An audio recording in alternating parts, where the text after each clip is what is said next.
پھر آگے ایک دھمکی لگاتا ہے، اور اگر تو نے میری نہ مانی، تو نے کہا ساری ملاؤں کی باتیں ہیں، اور تو اپنی مرضی پہ چلا، تو پھر میری بات یاد رکھ، یہ چیلنج ہے تیرے رب کا، اتعبتک فیما ترید ولا یکون الا ما ارید، میں تمہیں تیری زندگی میں تھکا دوں گا۔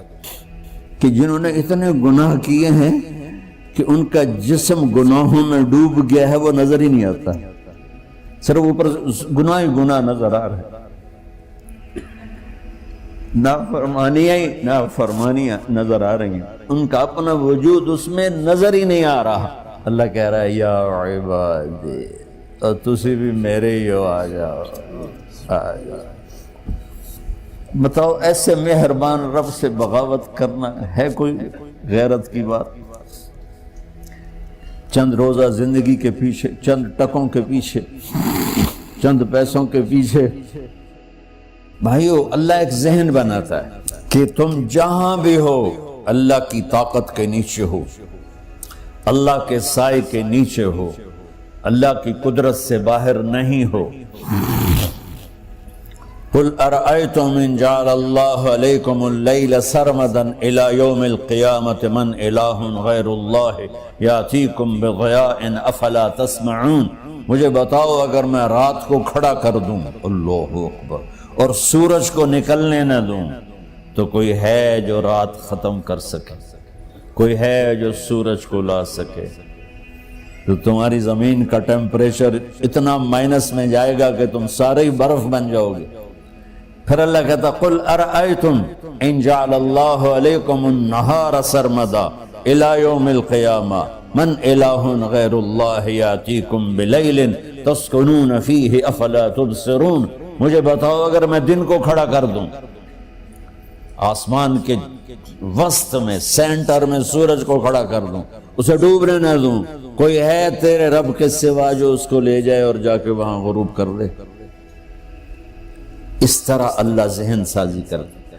اگر سورج ڈوبے نہیں تو چند دن میں ساری زمین کو آگ لگ جائے گی، چند دن وہ نکلے نہیں تو زمین فریز ہو کے پوری کی پوری فریزر بن جائے گی، ہم بھی اس میں برف بنے پڑے ہوں، اور اگر وہ ڈوبے نہیں تو پوری دنیا کو آگ لگ جائے گی۔ تو اللہ تعالیٰ اس طرح قرآن کی آیات اور واقعات سے بھائیو ایک ذہن بناتا ہے کہ یہاں وہ ہوتا ہے جو اللہ چاہتا ہے، اور تم کہتے ہو ساڈا بھی پورا ہوئے، تو آگے اللہ تعالیٰ ایک ڈیل کرتا ہے، کہتا ہے بڑا سوکھا کام ہے، کوئی مسئلہ ہی نہیں، فَإِن سَلَّمْتَ لِي فِي مَا أُرِيد، یہ میں نے جملہ ابھی نہیں پڑھا تھا، اب پڑھ رہا ہوں، فَإِن سَلَّمْتَ لِي فِي مَا أُرِيد كَفَيْتُكَ فِي مَا تُرِيد۔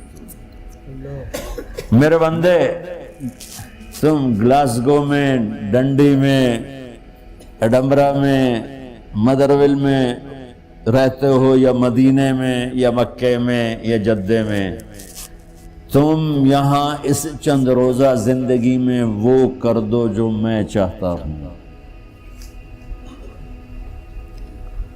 یہاں وہ کر دو جو میں چاہتا ہوں، اس کے پیچھے نہ بھاگو جو تم چاہتے ہو، تم یہاں وہ کرو جو میں چاہتا ہوں، تو کیا ہوگا؟ کفیتک فیما ترید، میں تیری ہر چاہت پوری کر دوں گا، تیری ہر چاہت پوری۔ یہیں سے دیکھو ہم اپنی مرضی پوری کیوں کرتے ہیں؟ سیٹسفیکشن کے لیے، اور آج جیسی دنیا ڈپریشن کا شکار ہے کبھی نہیں ہوئی۔ ساری دنیا میں جو دوا سب سے زیادہ بک رہی ہے وہ ڈپریشن کی ہے، پوری دنیا، شاید افریقہ دے جنگل چھڑ کے پوری دنیا میں سب سے زیادہ جو دوا بک رہی ہے وہ ہے ڈپریشن کی۔ جب ہر چاہا پورا ہو رہا ہو پھر ڈپریشن کیوں ہے؟ کہ سسٹم اوپر سے چل رہا ہے، نیچے نہیں۔ کیا لطف انجمن کا جب دل ہی بجھ گیا، اللہ دل کو کی خوشیاں نکال لے تو دنیا کی کوئی رونق اللہ کی قسم آپ کو خوشیاں نہیں دے سکتی. اور اللہ دل میں خوشیاں بھر دے تو موت کو بھی ہنستے ہوئے گلے لگاؤ. میرے نبی کے نواسے نے کربلا میں کس خوشی سے موت کو گلے لگائے، کس خوشی سے اولاد کو ذبح کروایا، کس خوشی سے سر کو نیزے پہ چڑھوایا. تو اللہ تعالی ہم سے ایک ڈیل کرتا ہے، فَإِن سَلَّمْتَ لِي فِي مَا أُرِيد. چند دن ہیں زندگی کی، اس میں وہ کر دو جو تیرا رب کہہ رہا ہے. اور اللہ کی قسم اللہ ہر وہ شے کہتا ہے جو میرے لیے مفید ہے، اور اللہ کی قسم اللہ ہر اس شے سے روکتا ہے جو میرے لیے نقصان دہ ہے. تو پھر اللہ کہتا ہے کفیتک فی ما ترید، جو چاہو گے کر دوں گا. یہیں سے شروع کر دوں. پھر آگے ایک دھمکی لگاتا ہے، فَإِن لَّمْ تُسَلِّمْ لِي فِي مَا أُرِيدُ. اور اگر تو نے میری نہ مانی، تو نے کہا ساری ملاؤں کی باتیں ہیں، اور تو اپنی مرضی پہ چلا، تو پھر میری بات یاد رکھ. یہ چیلنج ہے تیرے رب کا، اتعبتک فی ما ترید ولا یکون الا ما ارید. میں تمہیں تیری زندگی میں تھکا دوں گا، جس کو آج ڈپریشن کہتے ہیں. میں تجھے تیری زندگی میں تھکا دوں گا، تیری خواہشات پوری کر کے بھی تجھے رلا دوں گا، اور پھر آخر میں ہوگا وہ جو تیرا رب چاہتا ہے. تو اس تھوڑی سی زندگی میں کیوں نہیں وہ کر لیتے ہو جو وہ کہہ رہا ہے. وہ میرا رب ہے، میرا باس، میرا رب. باس کو صرف آرڈر دینے آتے ہیں، چونکہ وہ خالق نہیں. اس نے مجھے بنایا ہے، وہ مجھ سے پیار کرتا ہے. کل ہی غالباً وہاں بلیک برن کے بیان میں یہ حدیث میں نے بیان کی کہ ابن آدم انی لک محب، آدم کی اولاد میں تم سے پیار کرتا ہوں. فبحقی علیک کل محبا، ارے تمہیں میری قسم تم بھی تو مجھ سے پیار کرو.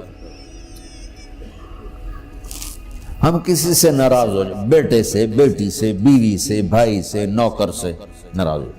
ہمارے لہجے میں سختی آتی کہ نہیں آتی؟ بولو. ہاں،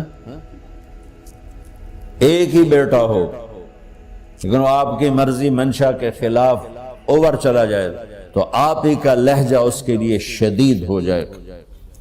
ماں کا ایک ہی بیٹا ہو، اس کا لہجہ بھی اس کے لیے شدید ہو جائے. اور یہاں تو نوکر سسٹم ہے نہیں، ہمارے ہاں تو نوکر سسٹم ہے تو ان کی عزت ان کے ہاتھ میں پکڑا دیتا.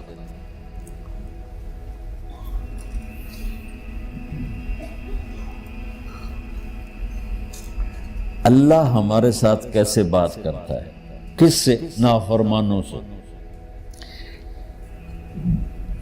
جس آدمی کے پاس پاور ہے اور اس کے نیچے کچھ لوگ ہیں، جب اسے اپنے لوگوں میں کمی نظر آئے گی اور غلط کام کرتا دیکھیں گے، وہ ضرور روڈ ہو جائیں گے. ایک ہی کی 100 باری سمجھایا، پھر انہیں کرن بہ جان دو. شرم کرو، کچھ مفتی روٹیاں کھان دو، مفتی تنخواہ لین دو. یہ پوری دنیا میں یہی ہو رہا ہے. تھوڑے سے میں نے پنجابی لہجہ اختیار کر لیا، یہاں تھوڑا سا انگریزی میں مہذب طریقے سے ڈانٹ ڈپٹ ہو جاتی ہوگی، لیکن یہ نیچر ہے.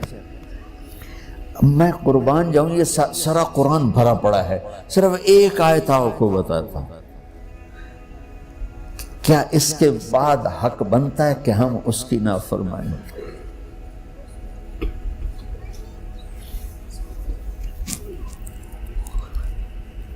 کچھ لوگ ہیں جن کے بارے میں اللہ کہتا خلطوا عملا صالحا وآخر سیئا.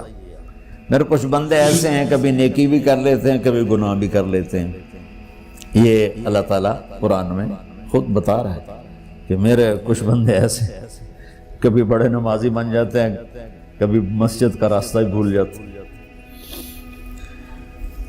اور کچھ بندے ایسے ہیں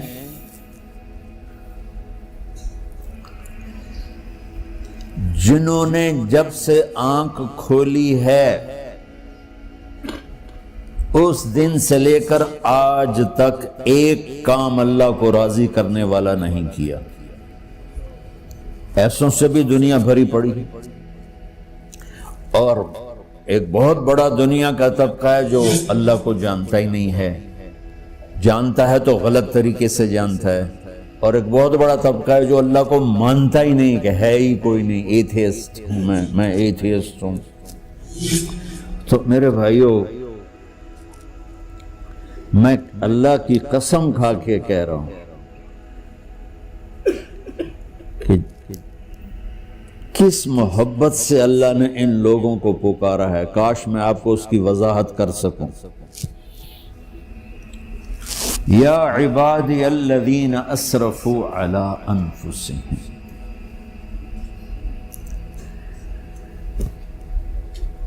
مجھے اپنے بیٹے پر بھی غصہ آتا ہے تو میں کہتا نکل جا، تو میری اولاد ہی نہیں ہے. میں دین سیکھنے جانا چاہتا تھا. میرے والد رحمۃ اللہ علیہ مجھے ڈاکٹر بنانا چاہتے تھے. میں اس سے بہتر راستہ اختیار کر رہا تھا، لیکن میرے باپ کی مرضی نہیں تھی. تو انہوں نے مجھے فرمایا جی تو مولوی بننا ہے تو میرے گھر ہی چوں نکل جا. میرے کانوں میں وہ الفاظ آج بھی گونج رہے ہیں. وہ میرے خالق نہیں تھے، میرے والد تھے. خالق تو میرا اللہ ہے، اور میں اللہ کی فرمان برداری کا ایک کام نہیں کرتا ہوں. اللہ کی فرمان برداری کا ایک کام نہیں کرتی مرد عورت. ٹھیک، تو اللہ کو غصہ اس حساب سے آنا چاہیے کہ بدبخت ہو، بے غیرت ہو، شرم نہیں آتی تنوں ڈوب کے مر جاؤ. میں قربان جاؤں.